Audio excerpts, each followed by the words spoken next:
Body. Hello. Am I audible? Good day, good day, good day. Oh yes, yes. Okay, so Galina ke kgothatsa, ne? And as Letiba has just said, and he asked me to, tell a bit of my background, my story, having a business in the township. And I hear there's one gentleman who was talking about um, having a spaza shop, running it from the house. Which is very interesting, and there's absolutely nothing wrong with that. Actually, everything starts, even when you plant a tree, when you want to get a tree, you start with that little seed, and that's how it is. And not being the person who likes to quote the Bible, I think Jesus once alluded to the power of the mustard grain, insignificant and small as it is, that it can grow and become something huge, enormous. So it does not matter for Ostatile. I think I don't know what the challenges are, and of course, you're gonna get, those red tapes, more pilong, um, that sort of align you, but don't be disheartened. They're pushing you to the right direction, and that's what you need to have in mind at all times when these things are implemented, when these things come into the picture. So, just a brief background about myself. Um, so I'm a food technologist, right? And I did not want to do anything. But there's another gentleman. Can you please mute yourself? I think it's Leah Makola. Can you please mute? Thank you. Okay, so by profession, yes, I did food technology, but that was not my career of choice. Initially, I wanted to do medicine. I wanted to become a medical doctor. But, life has got a way of switching things, and I believe everything happens for a reason. So I ended up in the food technology industry. And when I entered, I thought, okay, no, I'm going to just study this. And then after some time, I'm going to, complete the course, because what happened was I had a nervous breakdown in my grade 12 during my prelims. And I was always set on this path, yeah, a medical doctor. Okay, fine. Got to the prelims. I think it was August or September, 2005. That's when I matriculated. And yeah, something just things just did not go well, with school. I did pass, but I did not get the marks that I required. In fact, I did not get the marks for me to enter into university, especially on my maths. And I had to upgrade the following year. Okay, fine. I got good results the whole year. I remember I was upgrading for my maths to get, so that I can go into the medical university. And still, when I went back to them and I wanted to do my submissions, they said to me, "No, you're gonna have to come in June." So I'm thinking in my mind, I've already wasted a year. Not really wasted, but a year has already flown by. I need to catch up with my peers because I'm a year behind. So I figured, hey, I'm not going to go this route. So I had already applied. I'm trying to enter into the medical field through other courses. My first one was clinical technology, biomedical technology. And why I'll tell you the reason why I'm telling you the story. Biomedical technology, that was my second option at TUT. And then the third was biotech. So things happen with TUT. No one got the faculty of science never got my application. So I had already paid. I had done everything. I was waiting for the results. I inquired. They said no. Around towards December, I inquired about the status of my application, and I was told no, you'll get feedback. Da da da da. Even Jan is still, the month. Okay, December passes. I go there, Jan. Jan, when I get there, now I need to understand what is happening. Now I'm panicking because obviously Medinsa said I have to come June. And it's not a guaranteed thing because they're going to give first preference to the people who are coming straight from school. Okay, fine. And then I'm there in TUT, realized that my application was never received. So there's nothing they can do about it. So with that, they told me there's only 71 seats in food technology that's left. So I didn't want to stay at home. I knew I did not want to cook. And they explained to me it's not about cooking. It's about, food safety. It's about innovation and stuff like that. And I said, okay, no, it's fine. I'll take the course. But, as soon as I've finished, then I'm going to go back to the medical school and try to pursue my dream career. So things happened. Obviously, life. I'm not a trust fund baby. So the reality is, can my parents really afford to take me to school throughout those years? No, they couldn't. So yeah, I went into internship and I ended up in the food industry. I made the best of it. I worked there for 11 years. I worked for a big retailer and doing food safety, supply management, and so forth. And then an opportunity came when there was this market store program that they were doing of this township revitalization and so forth. And, applied because I wanted to become a franchisee at some point, because I thought, being a franchisee or owning a franchise store was like the it thing, you've arrived. And yeah, so I went into the program thinking that would be a step in that direction. And also what motivated me was when there was a financial report that came out where the CEO had received a bonus of 5 million. And I sat there and I asked myself, when am I going to get to 7 figures?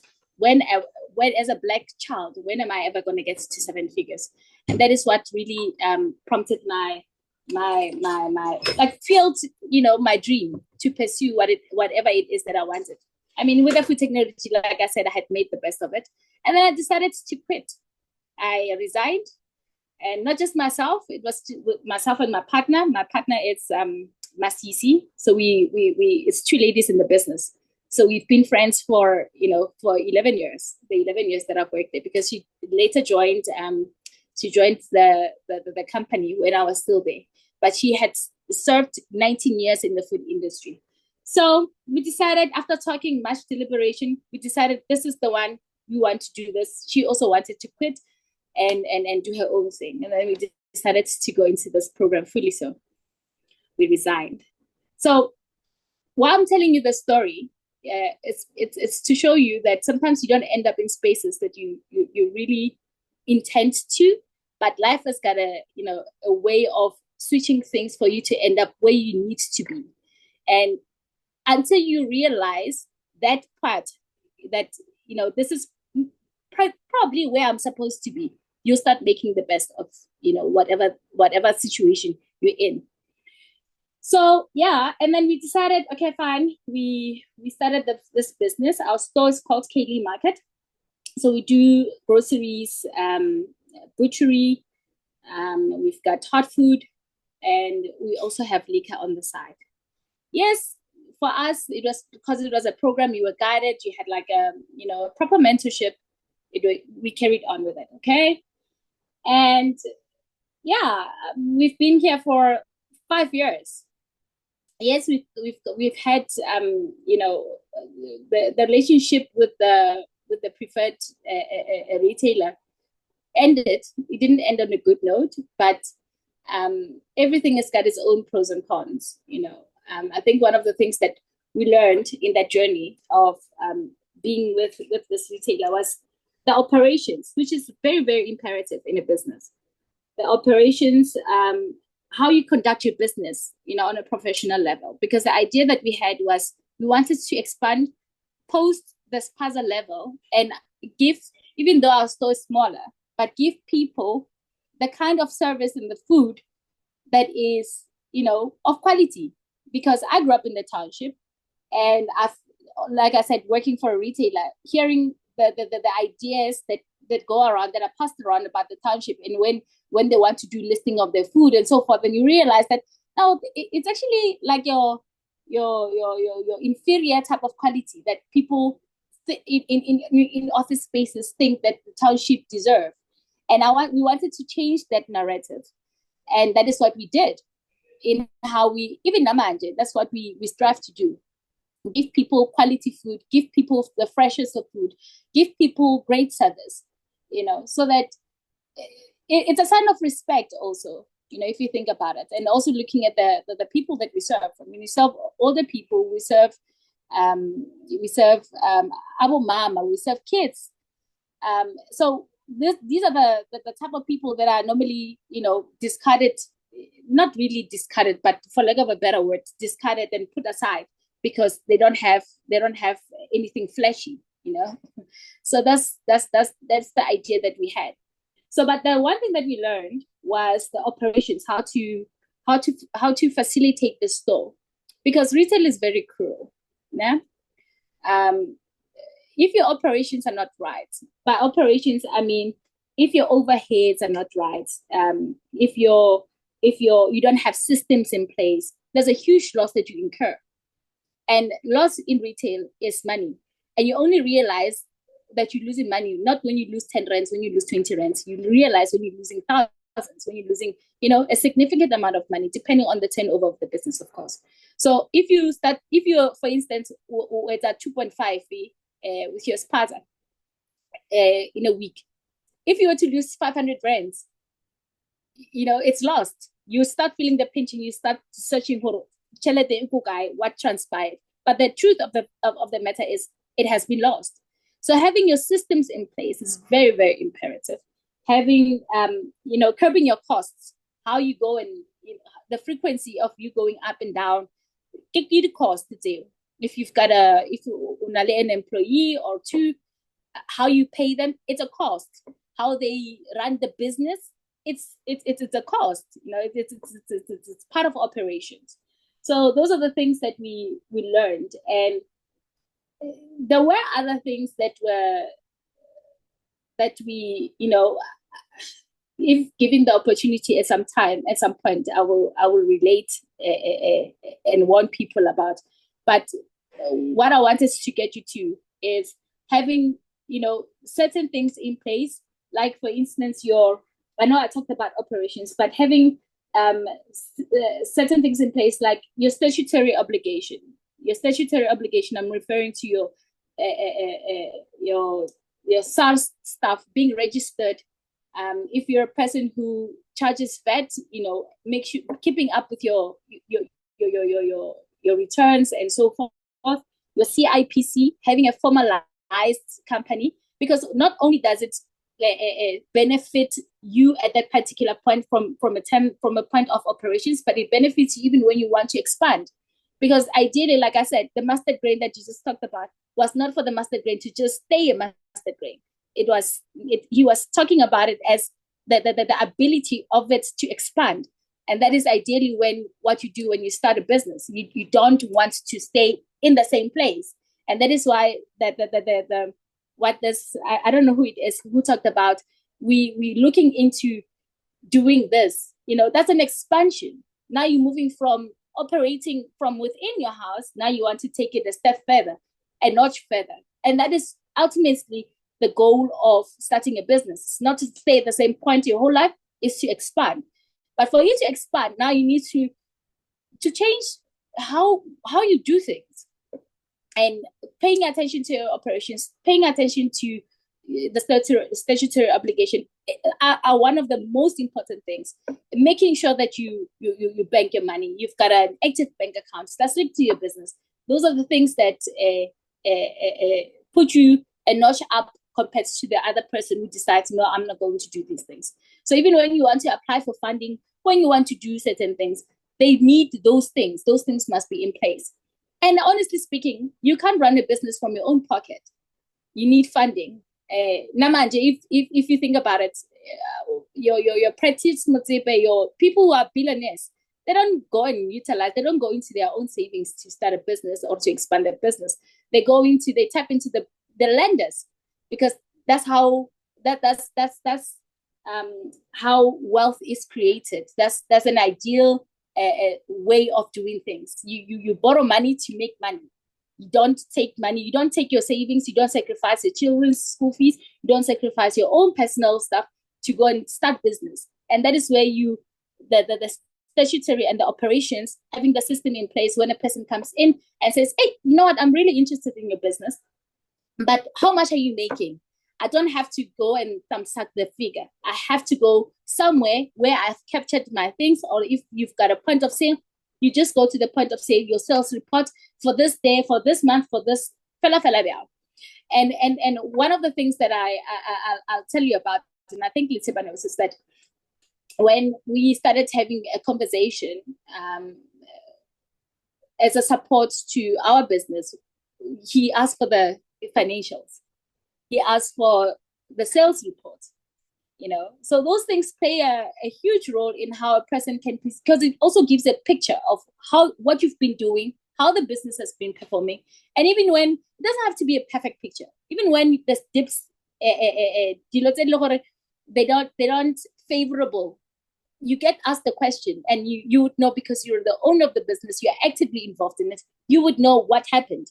If you've been having your graph, and then for some reason on that particular day it just goes down, that dip you need to account for. And they would ask you a question such as, what happened here? Because your graph was steadily growing. What happened? Why was this dip? Why did this dip? Okay. But because you're actively involved in it, you're able to mitigate, you're able to give answers. So having those things in place really, really, really boost your business. And yeah, I think I'll just end it here. If there are any questions, you are free to ask, you can post, and I am free to, I'll be happy to answer. Thank you very much, Khutato. I think we can open the floor for questions. And then the floor is open for questions to Khutato.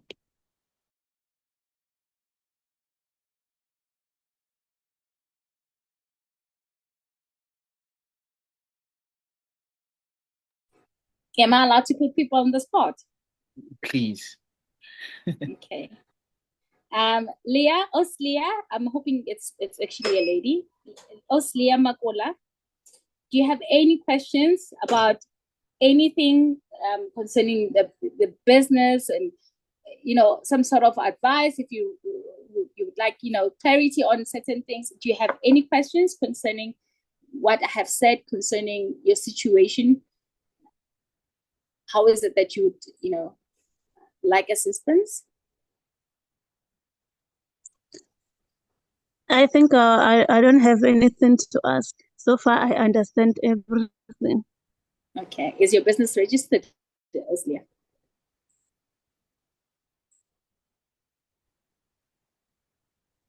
Osleah? Yes. Is it registered? Hello, can you hear me? Yes, I can. Yes, it's registered. Can. And you have a bank account where you're able to take account for your money and everything, né? Yeah.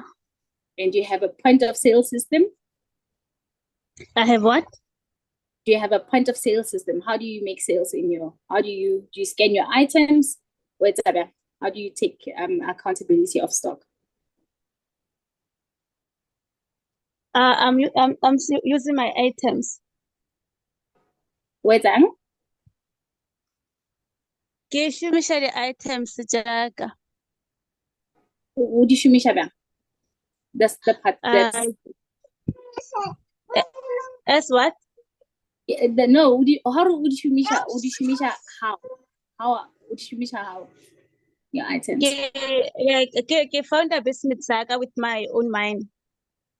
With your own money? Yeah. Oh, okay. All right. Yeah. Is it working for you? Yeah. Sorry? Yeah, is it working for you? How are you doing it? No, it's so slow. Okay. All right. And I think what I said, if you have taken note of what I've said, I did say that, running a business with your own personal funds is not an ideal way of doing things. In fact, banks are there for that. Funding is there for that specifically, so that you're able I'm busy registering for funding. Okay. But you need to have your ducks in a row. And I really hope that with the help of Letseba and the team, you'll be able to succeed. All right. Now, thank you so much, Osleah. Okay. Can we Thank you. go to Makosongen Khabo? Or ke Makosongen Mtsuki, sorry. I'd like to ask, maybe you mentioned something like stock. You said something like stock something. Just wanted to pick up from your question that you asked the lady now. Accountability of stock. The accountability of stock, yes. And in terms of, ma'am, can you kindly stipulate what's needed in terms for one to register? Because if I say, yes, I've registered, but there are certain documents that are still outstanding that we are not aware of, or I'm not even aware of, that they are needed at the specific institutions like your net banks, your funding sectors. I'd like you to stipulate in the business, like I said, it's a baby step. We need this and this and this and this and this and this, so we can check whether we have one or we don't. Again, I just saw something in terms of your machine. We, like the lady said, that we are working with our own budget, of which is not even working on our side. Like you are saying, we are working with our own money just to fund the business, but somewhere somehow it's not functional. Somewhere somehow it's going somewhere somehow, So we are looking at that, and can you just kindly help us regarding that matter? Thank you, ma'am. Okay, so I'm picking up that you ask who's taking. So someone has just posted a message on the group. Let's see if you can just take note. There's a